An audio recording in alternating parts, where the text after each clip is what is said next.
Hello everyone, thank you again for coming to Mary's Little House for Cindy's song number 4.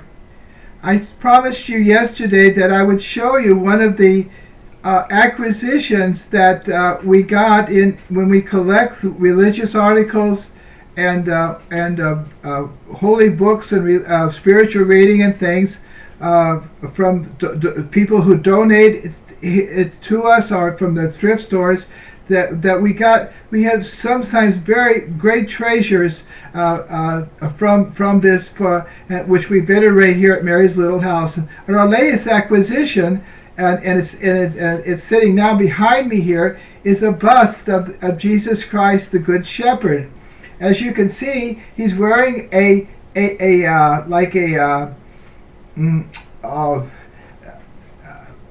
blanket like, and it's not the plaster or anything. It's actually a cloth fabric. It's done very well.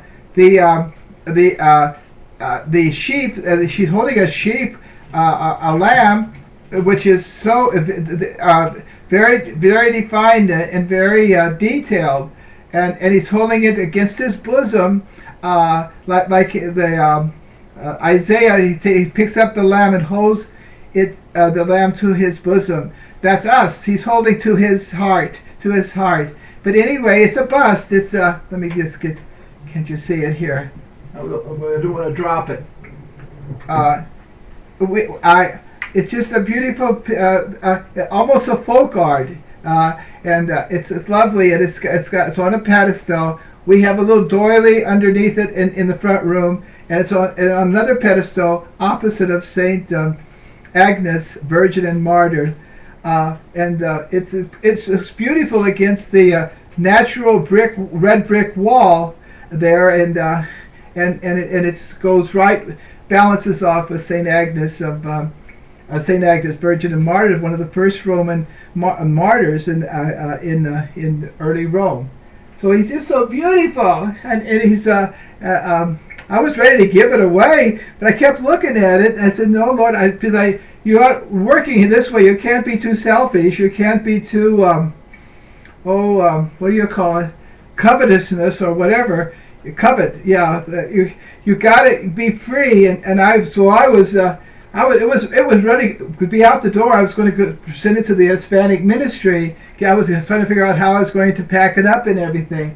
And I kept looking at it, and I said, "Lord, if you want us to keep it, let us keep it, but let us give it to someone." The Hispanic ministry would be perfect there, because they clothe many of their statues in real fabric too. And I said, "Well, that's perfect, Oh, it might end up there, but maybe the membership won't let me now, so if we got it." But anyway, this is Jesus the Good Shepherd. I'm the Good Shepherd. For Catholics and our other Protestant brothers, this will ring true for everyone, because he's our Good Shepherd, and he picks us up and holds us to his bosom, to his heart. He loves us. The shepherd died for his lambs, and he's not a mercenary. He runs away when the wolf comes. No, he stays and gave his life for us. The wolf was sin and death and evil and violence. He didn't run away. He let it all. He absorbed all of that in his passion and death, and overcame all of that. And we had hope now. The evil of death, even death can't even hold us in the tomb. Because with him we will rise, body and soul. This body here, body and soul into heaven. So I love this. So isn't it nice? So that's what I wanted to show you. God bless you. Peanut's here too on my lap, but he's asleep. Leave sleeping dogs alone. I remember one time I got bit by a dog. I was running from somebody, just playing, as a little kid, and oh my goodness, a dog was sleeping on the other side of the corner of the porch, and boy, he just lunged out at me because he was afraid too, and scared me. Boy, he missed me. He just got my pants a little bit. He didn't get a good bite in my leg, but anyway, Peanut would never do that. He's already asleep before my talk. Anyway, Okay, what I would like to talk to you about today, about Cindy's life, is her move from Joliet, Illinois. That's in the Chicago, Illinois area, the metro, whatever, the Chicagoland they call it. Anyway, Joliet, Illinois, beautiful, big steel town and everything like that, and big industries and lots of. I when I was in Joliet before I knew Cindy, I used to go through there. They have I think a state prison there. It looks old. It's terrible architecture, very heavy and grayish and everything. And I feel so sorry for the men in there. And somehow I pray to God we can make the life happier for those that live in those awful places, the penitentiaries and all that. But I don't know how to do it, but God will help us to reach out to them. Anyway. They have a church on every corner. That's what we used to say, that we go to Joliet, a church on every corner, because there was many ethnic groups there, working in the steel mills, working in the factories. There was a lot of industry there, and they came. That's where the jobs were, and they came to work there. And so each ethnic group has their church. The Germans, the Irish. Cindy was from St. Patrick's Church because she was Irish.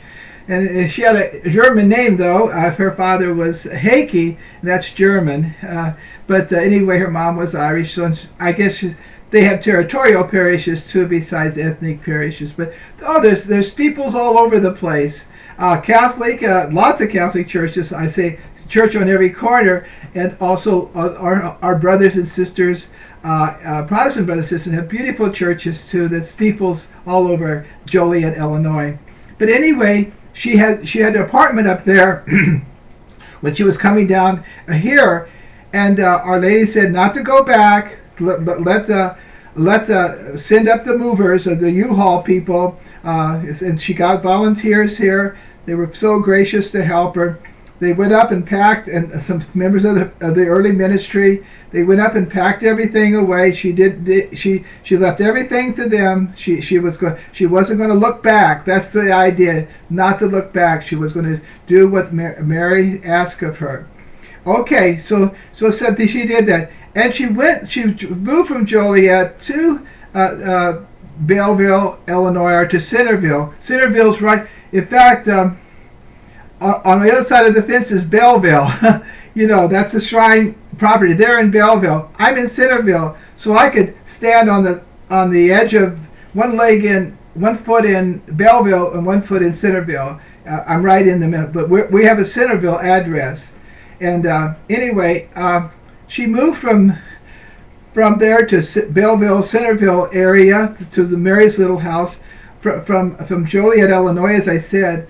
But over the great objections of her sons, both Scott and Patrick lived up there. They were adults and they were, on their own.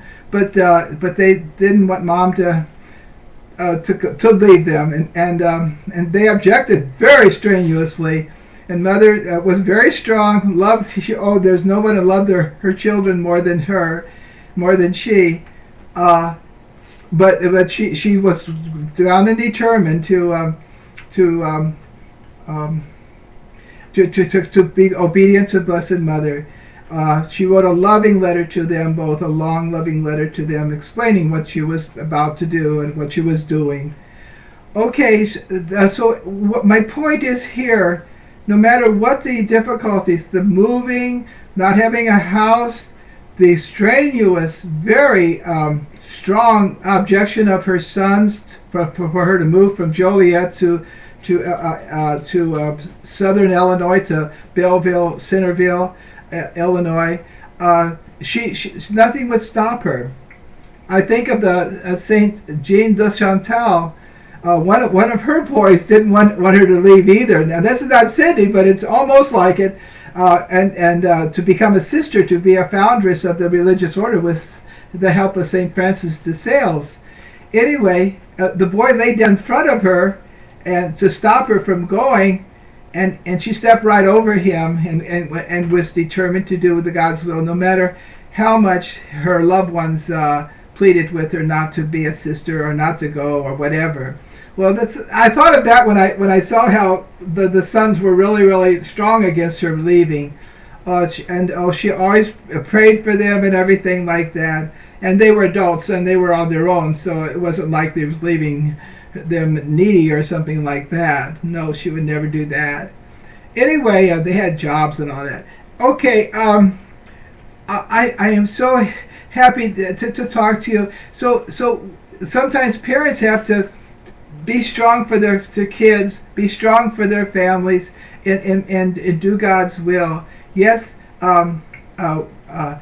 sometimes it's mysterious, though. You know, most people look at it and say, well, she should have stayed there. She's mother first before all this.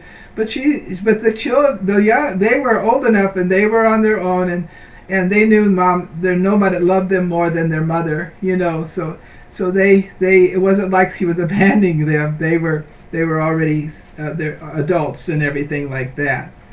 I am so happy. But my point is, when I'm ending this YouTube presentation about Cindy, obedience, no matter what the obstacles, she was determined not to look back like who was it, the wife of the one who when they were leaving the cities Sodom and Gomorrah, there was God was bombing them with all kinds of fire and brimstone and everything, and the wife of the leader, I forgot his name.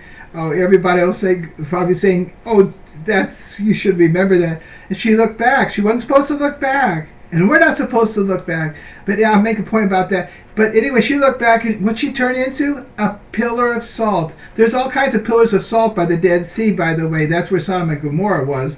There's no fish in there or anything. It's just dead. And when we look back, we turn into salt.